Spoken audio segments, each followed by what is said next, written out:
चलिए शुरुआत करते हैं आज के शो की बहुत ही ख़ास मुद्दे के साथ और फाइनेंशियल स्ट्रैटेजी के साथ, क्योंकि हर कोई चाहता है कि उनके बच्चों का आर्थिक भविष्य किसी ना किसी तरीके से सुरक्षित हो। और माता पिता भले ही अपने आर्थिक भविष्य के बारे में पहले ना सोचें, लेकिन बच्चों की पढ़ाई लिखाई और उनकी ज़रूरतों को पूरा करना और उनके शादी ब्याह तक की प्लानिंग तक के लिए वो जो है निवेश करना पसंद करते हैं।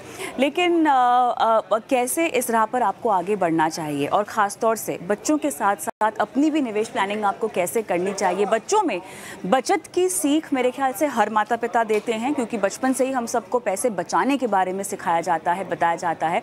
लेकिन बच्चों में निवेश की सीख आप कैसे डालें, इस बीज को आप कैसे बोएं ताकि वो अपने आप आत्मनिर्भर निवेशक बन सके। आज इस मुद्दे पर हम बहुत बारीकी से बात करेंगे।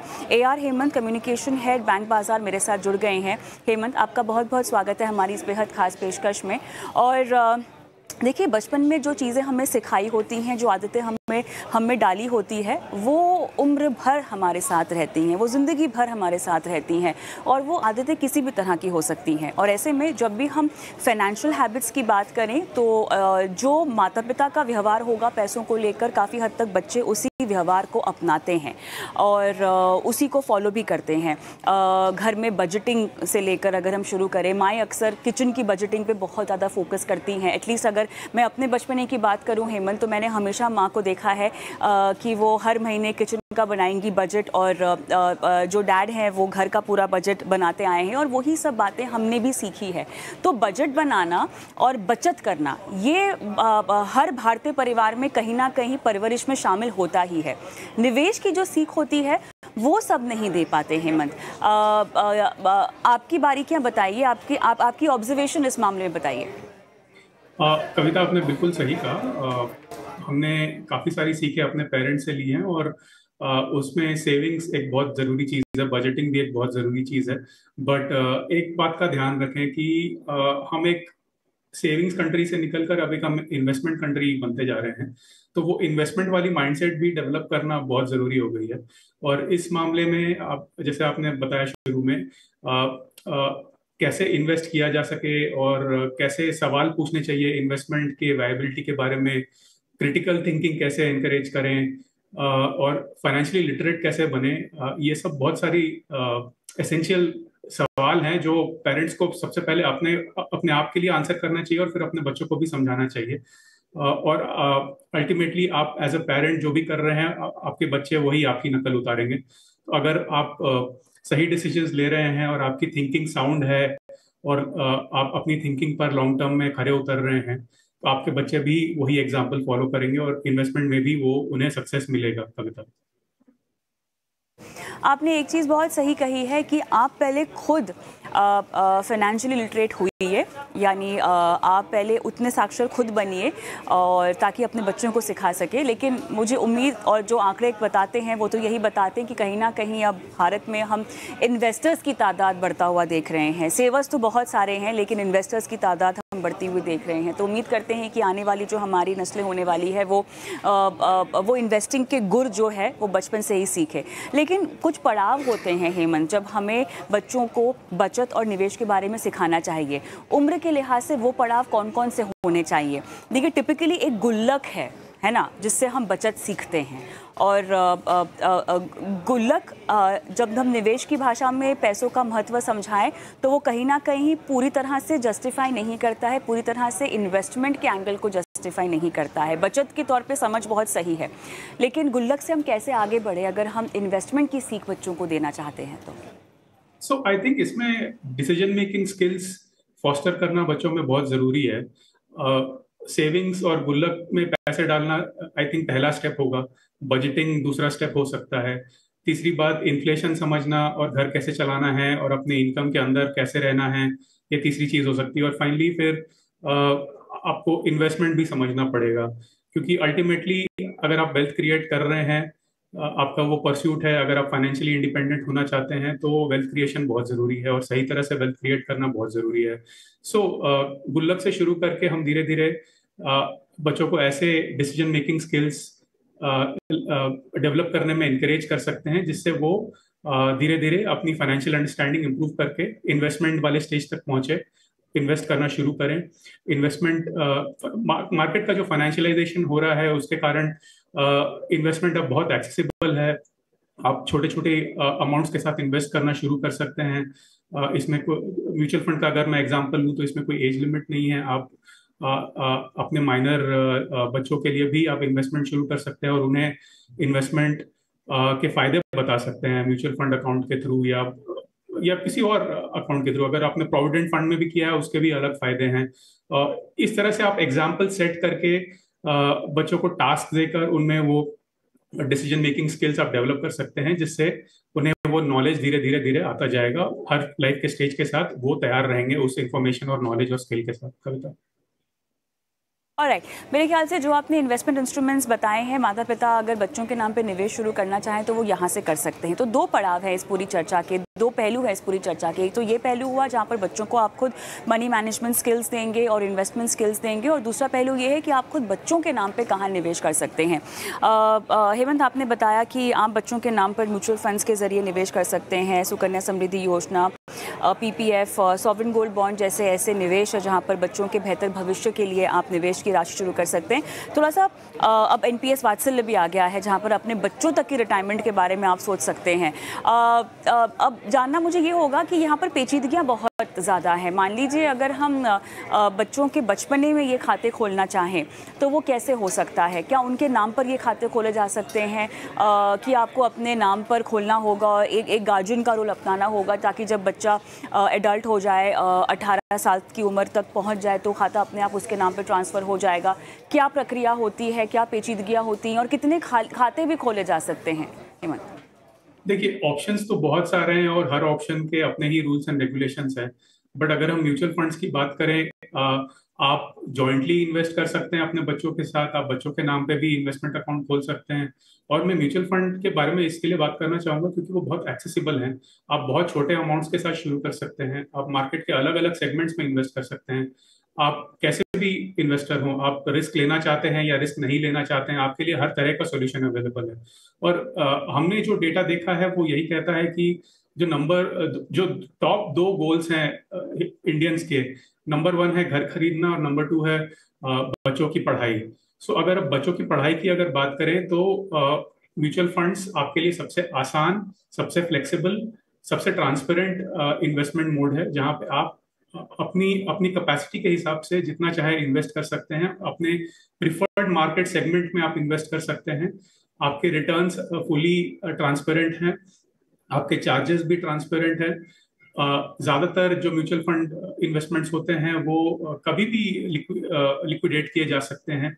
तो अगर हम सॉल्यूशन ओरिएंटेड प्लान्स की बात ना करें, जैसे चाइल्ड प्लान्स होते हैं जिसमें 5 साल के लॉक इन होते हैं, नॉर्मली म्यूचुअल फंड्स में लॉक इन्स नहीं होते हैं।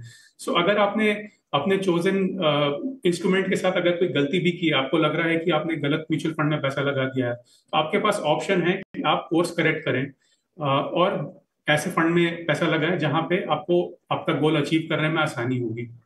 और क्योंकि बच्चों की पढ़ाई के लिए सेव करना एक नॉर्मली एक लॉन्ग टर्म गोल होता है। अगर मान लीजिए आप बच्चों की कॉलेज की पढ़ाई के लिए पैसे सेव कर रहे हैं तो आपके पास बर्थ से लेके कॉलेज तक करीब 17-18 साल होते हैं। और अगर आपको इन्फ्लेशन के लिए तैयार रहना है, क्योंकि एजुकेशन इन्फ्लेशन जो है हम देख रहे हैं 10-12% चल रहा है लॉन्ग टर्म में। इसका मतलब यह है कि हर करीब 6 सालों में आपका जो भी खर्च होगा एजुकेशन पर वो डबल हो जाता है। सो ओवर 18 ईयर्स करीब 6 गुना आप उसमें डबलिंग देखेंगे। तो अगर आपको उस तरह से सेव करना है ताकि आप इन्फ्लेशन बीट कर पाए 18 साल बाद, तो आपको बेहतर यही होगा कि आप उस तरह के इंस्ट्रूमेंट्स में इन्वेस्ट करें जहां पे इन्फ्लेशन बीट किया जा सकेगा। और वो टिपिकली इक्विटी म्यूचुअल फंड ही होता है। अगर आप इंडेक्स फंड या फिर किसी भी इक्विटी म्यूचुअल फंड में इन्वेस्ट कर रहे हैं जहां पे आपको इन्फ्लेशन बीटिंग रिटर्न्स मिल सकते हैं, तो आपको वो कॉर्पस तैयार करने में 17-18 सालों में बहुत आसानी होगी। कविता। हेमंत, बहुत सारी ऐसी चीज़ें होती हैं। देखिए, एक तो ऐसा थॉट कि आपको अपने बच्चों के लिए पैसे बचाना है और ये तमाम निवेश विकल्पों को आपको अपनाना है, वो थॉट अपनी जगह सही है। और इस थॉट में हमने एक इंश्योरेंस का पहलू भी कवर करना है हेमंत, जो कि मेरे ख्याल से पेरेंट्स को, या अब तक जो हमारा ट्रेडिशनल माइंडसेट है या इन्वेस्टमेंट को जितना हम समझते हैं, वो बहुत ज़्यादा तरीके से अब भी हम इंश्योरेंस के ज़रिए ही समझते हैं। हालांकि उस स्थिति में बदलाव आ रहा है, लेकिन अभी दिल्ली दूर है। उसको हम कवर करेंगे, लेकिन वो अगला एक हमारा पक्ष होगा। आपने खुद अपने बच्चों के नाम पे इन्वेस्टमेंट तो शुरू कर दी है, लेकिन अब जैसे कि बहुत सारे हमारे गोल्स होते हैं जहाँ पर बच्चों की पढ़ाई लिखाई शामिल होती है, और सबसे अहम गोल होता है आजकल बच्चों को बाहर पढ़ाना लिखाना है, माता पिता को। तो एक तो ये माइंडसेट कि बच्चे के जन्म लेते ही आपने, चलिए मान लीजिए, उनके लिए SIP शुरू कर ली है।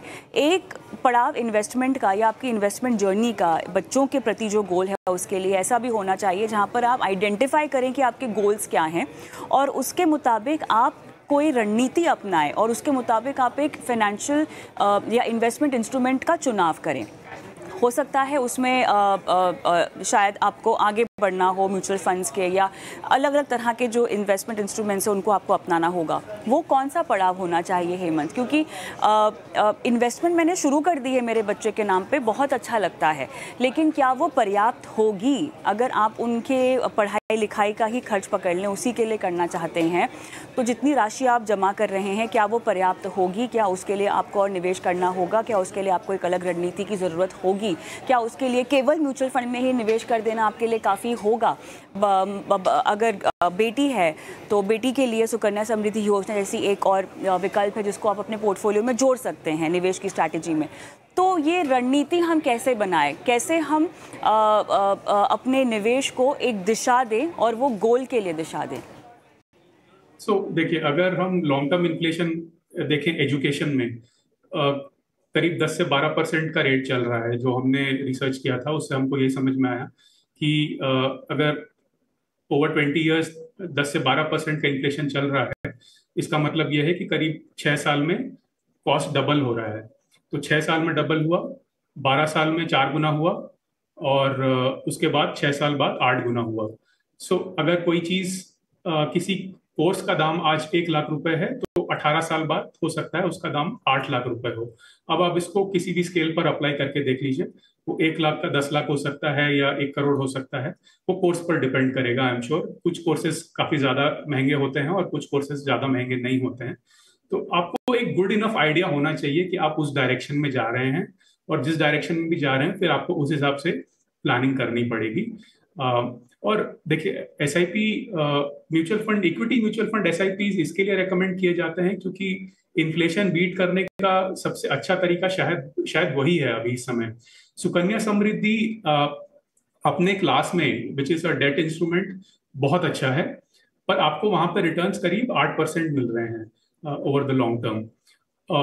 बट क्योंकि एजुकेशन इन्फ्लेशन उस रेट से ज्यादा है, आपको बहुत ज्यादा इन्वेस्ट करना पड़ेगा, जो कि आप ऐसे भी नहीं कर सकते। आप अभी सिर्फ 1.5 लाख रुपए इन्वेस्ट कर सकते हैं सुकन्या समृद्धि में।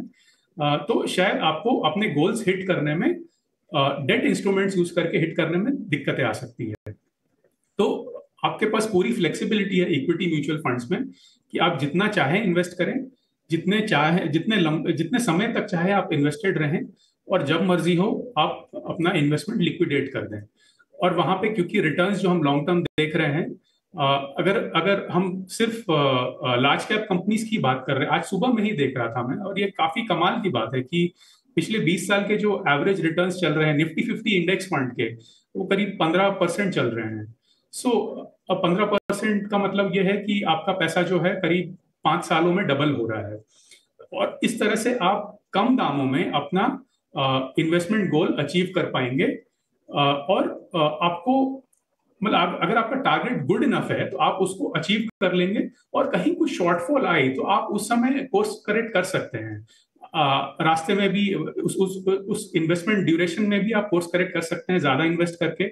और किसी तरह का शॉर्टफॉल आया तो आप उस समय फिर 18 साल बाद आप सोच सकते हैं कि किस तरह से उस शॉर्टफॉल को कवर किया जाए। और एजुकेशन लोन्स तो हमेशा है ही, आप एजुकेशन लोन के साथ भी जो भी थोड़ा बहुत शॉर्टफॉल है उसको आप कवर कर सकते हैं कविता। स्पेसिफिक बच्चों से जुड़े जो निवेश के विकल्प हैं, जैसे कि अगर मैं चाइल्ड गिफ्ट फंड की बात करूं, जो मेरे ख्याल से HDFC की तरफ से एक पेशकश है, सुकन्या समृद्धि योजना जैसे कुछ प्रोडक्ट्स हैं, साथ ही इंश्योरेंस में जो इन्वेस्टमेंट प्लान्स निकल कर आते हैं, जो मुख्य तौर पे यूलिप प्लान होते हैं जिनको बेचा जाता है, इनमें से चुनाव आपको कैसे करना चाहिए? आपने जिक्र किया यहाँ पर एक इक्विटी एस्पेक्ट का, जहाँ पे 15% के आसपास के रिटर्न्स मिल रहे हैं, लेकिन अगर किसी को मिक्स ऑफ प्रोडक्ट्स करना है जहाँ पर इंश्योरेंस भी मुझे इंक्लूड करना हो चाइल्ड प्लान के तहत, तो वो क्या सही होगा? देखिए, अभी तक मैंने ऐसा कोई सिनारियो देखा नहीं है जहां पे मुझे कंक्लूसिवली ऐसा लग रहा है कि insurance link plans equity mutual fund से बेहतर है।